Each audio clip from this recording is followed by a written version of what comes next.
grew up in Inglewood, went to Morningside High, which is a stone throw away from the farm. Correct. That you played for the Lakers in.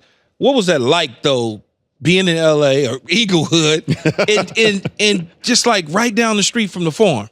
Well, you know what, Key? It was a dream come true because all my years when I was growing up, I was a big Laker fan. And like you said, it was just a stone, throw away. I lived literally like 14 blocks from the Forum. So I would go to the Forum, me and some of my buddies every now and then to Laker games, and we didn't have no tickets, so we just tried to sneak in, and we would be successful sometime and unsuccessful some other times. But once we would get in, I would get a chance to see some of these guys up close. And, going through high school, I always said, I'm gonna be there one day. Not as a Laker, but I know I was, in my mind, I'm gonna be playing in this arena one day. And, lo and behold, I go to Arizona State. I get drafted by the Clippers and traded to the Lakers. And, man, I ain't never been so happy in my life. So to be able to play for your home team, a team that you admired, a team that you loved, right from the get-go, it was a dream come true. So the Clippers at the time that you were drafted were in San Diego, Correct. had yet to move to L.A. Correct. If they were in L.A. and being drafted and you were drafted by them and they were playing the sports arena, would you be as excited? No, but I would have been excited because, number one, to fulfill the dream of being drafted, first of all. Yes. But if I'm drafted by the Clippers, I was, even when I was drafted by the Clippers and they were San Diego, I was like, well, you know what? It's close to home. I'm in the NBA, now the work starts. But when you get traded to your hometown team that you've been loving for so many years, it would have been a little bit of a downer compared to that going to the Lakers. But I mean, I was excited when I was drafted by the Clippers because, again, I was fulfilling the dream. So when you drafted by the Clippers, but then you become a Laker, they trade Norm Nixon away, right? A beloved Laker at the time, right. How did it all go down? Like, what was the call like, or did you just be like, whatever? No, it was a trip because I'm going to work out, every morning, and the phone rings one day, and it's Jerry West. And Jerry West said, young man, we've been trying to make a trade for you for the past couple of weeks. If this trade don't happen today by 2 o'clock, then we're going to move on. And so I told my mom, of course, and I'm excited. So I'm in the house until 2 o'clock. Phone doesn't ring. 2:15, phone doesn't ring. 2:30, I started to say, I'm walking out the house. I'm going to go work out. And my mom was like, he going to call. I said, Mom, he said 2 o'clock. It's 2:30. So by the time I walk outside and get to the car, my mom runs outside and said, a telephone. And I come back inside and I pick up the phone and I said, hello? He said, young man. And to this day, the logo, Jerry West, still calls me young man. Young man, welcome to the Los Angeles Lakers. We just made a trade for you. I'm going to put Jack Kern on the phone, our trainer. You get your shoe size, jersey, all that stuff. And, man, when I got off the phone, I was still kind of in shock. So I told my mom, I said, Mom, I'm a Laker. And she said, I told you. Moms, when I told him what was going on, she said, he going to call. You're going to be a Laker and all that stuff. And when it happened, man, and when I hung up the phone and went to the game that night, it was just like I was just floating on a cloud. So you get traded. Now you basically join Showtime, right? Right. So now it's you, Magic, the Cap, Kareem, and James Worthy, Big Game James. Yeah. You went on to win 3 championships with them. Was it 85, 86? Wait, 85, 87, and 88. Correct. Y'all missed out in 86. Right. Y'all could have had 4 in a row, but we missed out in 89 because me and Magic both got hurt. That's right, in 89 because y'all got hurt. Yeah. So I could have possibly been 5 in a row. Damn, I didn't even think about that. Yeah. Give me a story from that time, though, like something. I don't want all the dirt because some of the dirt I know, but what was so fun about being on Showtime and traveling or whatever the case would be? You know what? The team was just. It really was a family. Everybody loved each other. Everybody wanted each other to do well. We all pulled for each other. Me, Magic, and Coop. They all called us the Three Musketeers because we always were together. We hung out together. We went to dinners, movies, and stuff like that on the road. We just was a great family, and it to this day, we get together and we have functions and dinners and things of that nature. And I mean, I think most people saw the Showtime reunion in Hawaii. It wasn't fake, man. Everybody, 4 guys couldn't make it. Out of every guy that Magic got in contact with, only 4 guys couldn't make the trip, out of, I think it was probably about 60 of us, And he wanted to have every teammate there that he won championships with in the 80s. So it was such a family, man. It was such a great atmosphere. We pushed each other. We held each other accountable. We made each other better. But we had one incident that was a great story that I got to tell. And Pat Riley was one of the greatest coaches I've ever seen, ever been around. And you talking about a coach holding you accountable. I mean, he would cuss me out, Magic out, Coop out, because he know our three guys, we were kind of the kept the ball rolling. You know, we kept each other engaged. We just kept everybody else engaged. But we was also kind of Pat Riley's whipping boys because he know we could take it.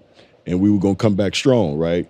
And we had an incident in the locker room one time where he was jumping on guys and he was just cussing guys out.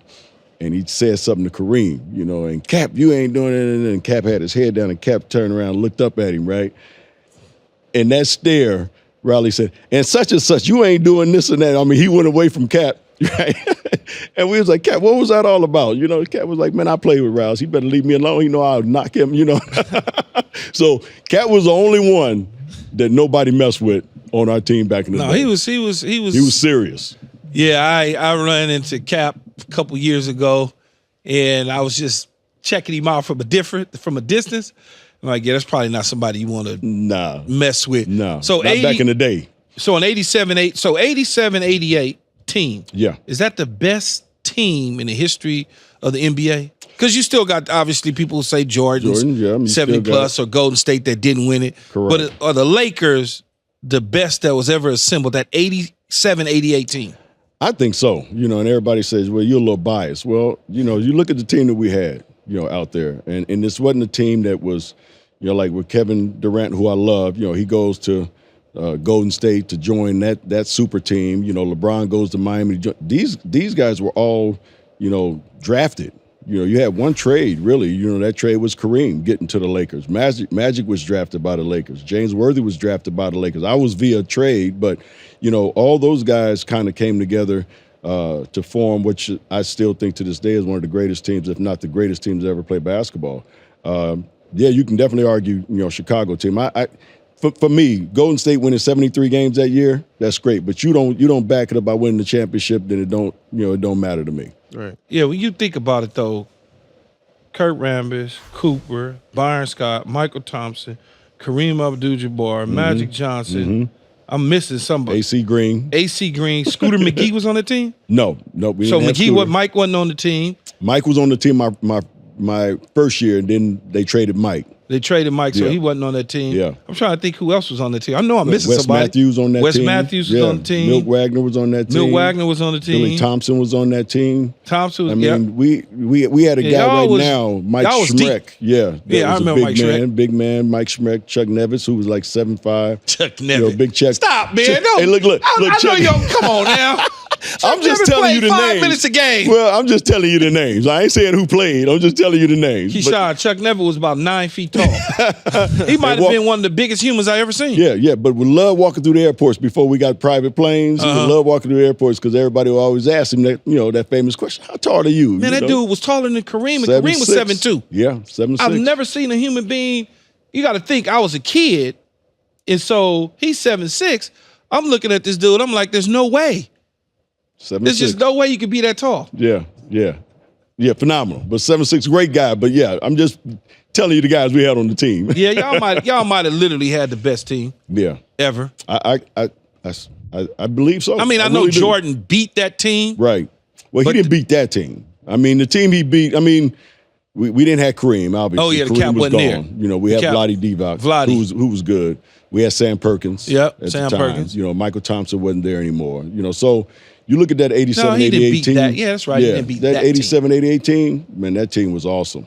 You don't think the Miami Heat would have gave y'all a run with, LeBron James, Dwayne Wade? Yeah, I think they would have gave us a run. They wouldn't have won. They wouldn't have won. No, they wouldn't have beat them. They wouldn't have beat us, but they would have gave us a run. You had Chris Bosh. I mean, they had a great team. There's no doubt about that. They wouldn't have beat them. He's being modest. The Lakers would have swept them. Wow. I was giving them one. I said they might win one game. I think y'all would have swept them. Yeah, well, I'm just saying they might win one. Because if you think about it, who gonna guard who? Like when you start playing who gonna guard game, right. Like first of all, at the point, who's gonna go? Okay, so you say they have nobody to guard Magic. That's what I'm saying. So you say I'm gonna put LeBron on Magic. They had nobody to guard James Worthy. So who gonna guard big game? Well, I'm gonna put So and so on big. I'm gonna put Bosh on big game. That no. Then who gonna guard Kareem? Who gonna guard the cap? Well, I don't know. Who gonna guard Byron Scott? Well, we can put D Wade. Okay. Y'all still got holes. Yeah. It's mismatches all over the place. Yeah, and absolutely. that's why I think we had such a great team. And we could play any style of basketball you wanted. And you got to in the day. think, Keyshawn, the brain trust of the Miami Heat was the same coach that coached them. Exactly. Yeah, that is true. Exactly. Pat Riley, Exactly. Well, have you heard of this saying, like, we're done with the 80s, we're done with the 90s? My Byron? kid. Yeah, I've heard that. I don't know why, but I've heard that. What do you think? Well, So my question is, do you guys think in today's era they would be able to compete with you guys? Like, because you're saying, they wouldn't be able. You'd sweep them, is what you just told me. I don't think they'd be able to compete with us in our era. No. Because you got to look at the rules too. This is about the softest brand of basketball that you can play right now. Impeding progress when you run across the lane. Back in our day, you go to the lane, you getting hit. It was just that was a rule in the NBA. You go in the lane, you getting hit, and everybody expected that.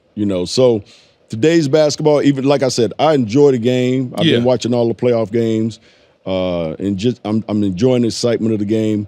But when you compare eras, you got to also think about the rules in those eras as well. And if you're going to have teams in the 2020s trying to play against teams in the 1990s, then you're going to have to adjust the rules because it's unfair for them to try to play our rules back in those days. Kind of like it was almost unfair for us to play their rules because they're much more athletic than we were back in those days.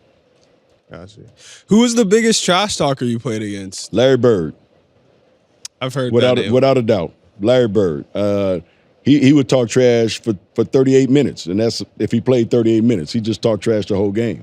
And I said this when we played them and when we did the 30 for 30, right? And they did Boston Celtics Laker rivalry. I said, I guess it really ain't trash talking if you can back it up.